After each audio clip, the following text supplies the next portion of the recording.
A hostile takeover of American universities by the federal government? Oof, let's break that down. Hi, I'm Melba Pearson, also known as the Resident Legal Diva, and this is The Breakdown. So, we have just learned that the presidential administration has frozen more than $1 billion in funding for Cornell University and $790 million for Northwestern University amid a whole bunch of civil rights investigations in both schools. And other universities have been targeted as well. So, the funding comes from grants and contracts with like the Department of Agriculture, Department of Defense, Department of Education, Health and Human Services. And this is part of this rapidly escalating drama around what can be taught at universities and how universities should be operating. And so we've seen Columbia University, they were threatened with their funding being frozen. They immediately capitulated and was like, roll over, tickle my belly, the whole thing. That was a wrap. Now, Cornell and Northwestern are now under the frame as well, because now the administration is claiming, oh, there's so much anti-Semitism on campus and they're discriminating, against basically white people, because they're certainly not saying this discrimination against Black people, and that these efforts to promote diversity on campus is discriminatory in nature. So with all these demands, you'd think there'd be some kind of plan of what the university should do to be able to fix this, right? That would be logical. But that's not what's happening. Basically, there's this vague demand of you need to root out anti-Semitism, and they're like, okay, like by doing what? So, for instance, in one university, the administration pointed to the fact that their legal clinic at the law school represented anti-war protesters, so students that had been protesting against the war in Gaza. So they were like, that's an example of anti-Semitism. Meanwhile, the school's like, but wait a minute, we're training kids how to be lawyers, and lawyers take on clients of all types. And you, as an attorney, you represent people that may be unpopular, that may be on the right side of history, may be on the wrong side of history, but your viewpoint does not prohibit you from getting legal representation. Like that's why we have a legal system, and it's innocent until proven guilty. Everybody has a right to a defense. So they're looking at that like, well, this is not anti-Semitism. We're literally training the next generation of lawyers. So let's not get all of this twisted, okay? This is a completely pretextual attack on universities. If you checked out Project 2025, they made it very clear that they want to remake universities into like these right-wing schools of thought and to root out all liberal or left-leaning thought processes. They're very much like, oh my gosh, conservatives are discriminated against when they go to universities, their viewpoints aren't being heard.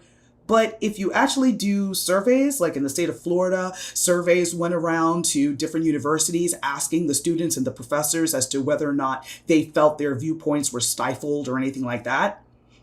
The data always came back the same, that the conservative students were like, we're fine. The conservative professors were like, we're fine. So again, much ado about nothing. Now, going back to the anti-Semitism claims, the Anti-Defamation League, the ADL, is basically the prominent organization when it comes to speaking out about anti-Semitism and, issues affecting the Jewish population. And they oppose the moves by the administration because, again, they see this as tamping down free speech, which is one of the most dangerous things that you can do. Most of these schools have had mandatory anti-Semitism training. They write students up for misconduct if there's a problem. They discipline students if there's a problem. So again, what more are they supposed to do?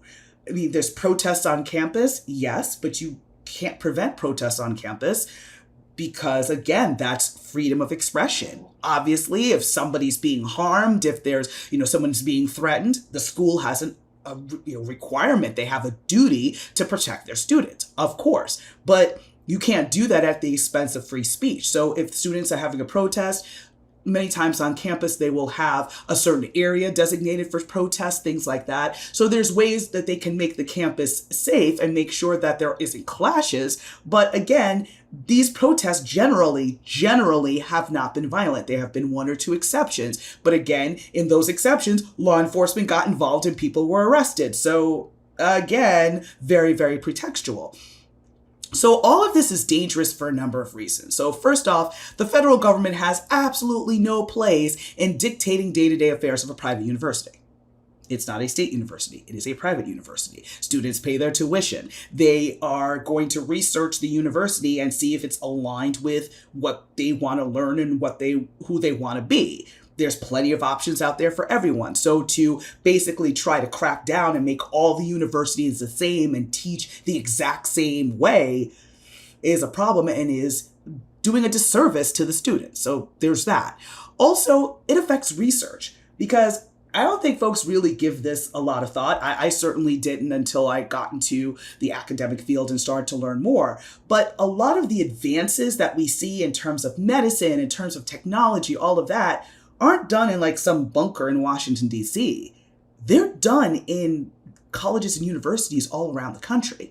So, for instance, Northwestern was in the process of creating the world's smallest pacemaker, which is something that could help so many people. It would be less invasive in terms of surgery and all of that. So that's huge. They're also doing a lot of research around Alzheimer's, which is going to benefit so many people. Because again, the government doesn't have the bandwidth to do all of this work, which is why they give grants to colleges and universities to do this kind of research. So you have professors that are in the lab figuring out the next generation of medicines and things like that. And then they're going into their classes and teaching the students as well. So it's multifaceted. You have people that actually have lived experience and they're working on these things, and they bring in the students as graduate assistants, as interns or whatever, so that they can learn how to do these things, which eventually, when they graduate, is going to help all of us. So why are you trying to stifle that? Makes no sense. And lastly, it stifles independent thought and debate. So basically, everyone is just going to say what they got to say to get along and make sure that they graduate. They're not going to raise different opinions or maybe things that they saw on social media to be like, hey, is this true? Because they're going to be afraid of getting expelled or something along those lines. That does not improve learning. That just makes a generation of really dumb, compliant people, which should not be the goal, but maybe that is the goal for this administration. I don't know. But in one bright spot to this, Harvard is having none of it. Okay, so Harvard received a demand letter as well, saying that they were going to have, billions of funds basically frozen, and they got a laundry list because, of course, Harvard being the most preeminent university and well-known university in the country, also globally, really, they wanted to, of course, attack them and make sure that they could make them comply. Harvard's like, actually, we've got billions in endowments. We don't need your money. We can hold on and we can wait you out, okay? We were around before all of y'all, and we will be around after you. So when they received this demand saying that they need to reduce the power of students and faculty members in speaking up over university affairs. What? You're going to tell students and faculty that they can't speak up and they just have to be like, yes, okay, we'll do whatever you say? Come on. They were asking the university to report foreign students who commit conduct violations to federal authorities. Hello, that's not a crime, right? It'd be one thing if you committed a crime and now you're in the criminal justice system. That's a different discussion versus you may have cheated on a test or, whatever. You may have been disruptive in class. That's something that you get written up and you get punished for, but you shouldn't be turned over to the feds for that. So again, really out of pocket. They were talking about bringing in outside parties to ensure the academic department is viewpoint diverse. Again, that's telling universities how they should hire and who they should hire, as well as creating extra oversight, which again, universities have oversight through their board of directors, through their board of trustees, through alumni associations who definitely have a huge voice in terms of the direction of a university. They were demanding admissions data. broken out by race, being like who got accepted and who got rejected. That's none of their business. That's not the Fed's business. And basically, they wanted to also overhaul academic programs, basically targeting the divinity school and the graduate school of education, basically telling them how they can teach and what they should teach. And okay, you're only supposed to maybe give only a Christian point of view or something along those lines and not explore other religions, which again, if you're going to a school of divinity, you should be learning about all different types of faith so that you know what you're doing when you're ministering and you understand different points of views. Again, logic. So basically, Harvard's not having it. They are the ones that are really standing firm on this. And again, because they have the financial ability to do so, which is pretty awesome. And, also there is a lawsuit pending from multiple schools. You had 9 major research universities and 3 university associations are suing the administration to get $400 million in funds back from the Energy Department. And they're basically like, listen, these are all funds that we need to be able to continue research. It employs people, it's training students, and it's going to help the country and the community moving forward. So we want our money back.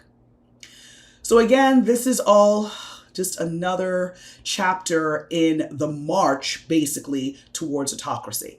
And so it's refreshing to see Harvard and other schools standing up, and hopefully other schools will take note and fight back, because again, our academic institutions are going to dictate what kind of country you're going to be in the future.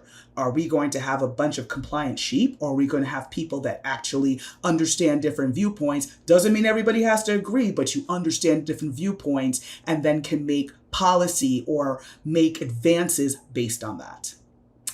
I will keep you posted. I'm Melba Pearson, also known as the Resident Legal Diva, and this was The Breakdown. Take care. In collaboration with the Midas Touch Network, we just launched the Legal AF YouTube channel. Help us build this pro-democracy channel where I'll be curating the top stories at the intersection of law and politics. Go to YouTube now and free subscribe at Legal AF MTN. That's at Legal AF MTN.